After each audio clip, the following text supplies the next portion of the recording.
गावाबाहेर एक धरण असतं. काही कारणामुळे ते धरण फुटतं आणि धरणाचं पाणी गावात शिरायला सुरुवात होते. गाव प्रमुख गावातील प्रत्येकाला गावाशेजारच्या डोंगरावर म्हणजे उंचावर जाण्यास सांगतो आणि लोक त्याप्रमाणे वागतातही. शेवटी गाव प्रमुखाच्या व त्याच्या काही साथीदारांच्या लक्षात येतं की सर्व लोक डोंगरावर गेलेत, फक्त मंदिराचा पुजारी मात्र मंदिरातच आहे. गाव प्रमुख लगेच एका साथीदाराला मंदिरात जाऊन पुजाऱ्याला आणायला सांगतो. तो माणूस मंदिरात पोचतो आणि पुजाऱ्याला म्हणतो, महाराज, अहो गुडघ्यापर्यंत पाणी गावात शिरलंय, चला चला लवकर मंदिर सोडा, माझ्या बरोबर चला. अहो गाव प्रमुख आणि सगळी माणसं तुमची वाट बघतायत. आणि त्यावर पुजारी उत्तरतो, मी देवाची निरपेक्ष सेवा केलेली आहे, माझा देव मला वाचविल, तुम्ही निघा. आणि असं बोलून तो पुजारी त्या माणसाला परत पाठवून देतो. वेशीवर येऊन तो घडलेला प्रकार तो माणूस गाव प्रमुखाला सांगतो. गाव प्रमुख दुसऱ्या साथीदाराला मंदिरात पाठवतो.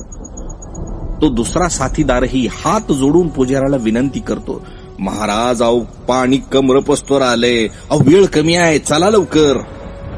तेव्हा तो पुजारी पहिल्यासारखंच उत्तर त्यालाही देतो आणि त्याला वेशीवर पाठवून देतो. असे अनेक जण येतात, पुजाऱ्याला विनंती करतात, पण पुजारी काही आपला हेका सोडत नाही. शेवटी गाव प्रमुख इतर साथीदारांना डोंगरावर पाठवून देतो आणि स्वतः मंदिरात जातो.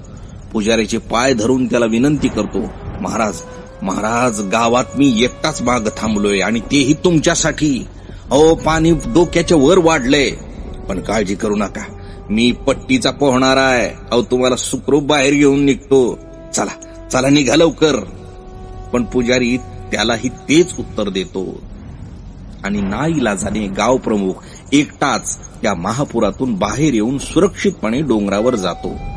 इकडं पाणी वाढत जातं, मंदिराच्या गाभाऱ्यात पाणी शिरतं आणि त्या पाण्यात बुडून पुजाऱ्याचा मृत्यू होतो आणि त्याचा आत्मा वर आकाशात स्वर्ग आणि नरकाच्या प्रवेशद्वारावर येतो.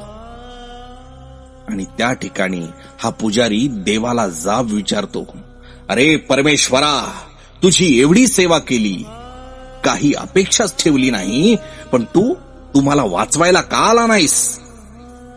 तेव्हा देव उत्तर देतो, अरे बाबा, यात माझी काहीच चूक नाही, मी खूप वेळा तुला वाचवण्याचा प्रयत्न केला, शेवटी तुझ्या गावचा प्रमुख होऊन मी स्वतः तिथं आलो, पण तुझा हेकेखोरपणा, हट्टीपणा तुला नडला, तू मला ओळखलंच नाहीस आणि बुडून मेलास, हे तुझ्याच कर्माचं फळ आहे.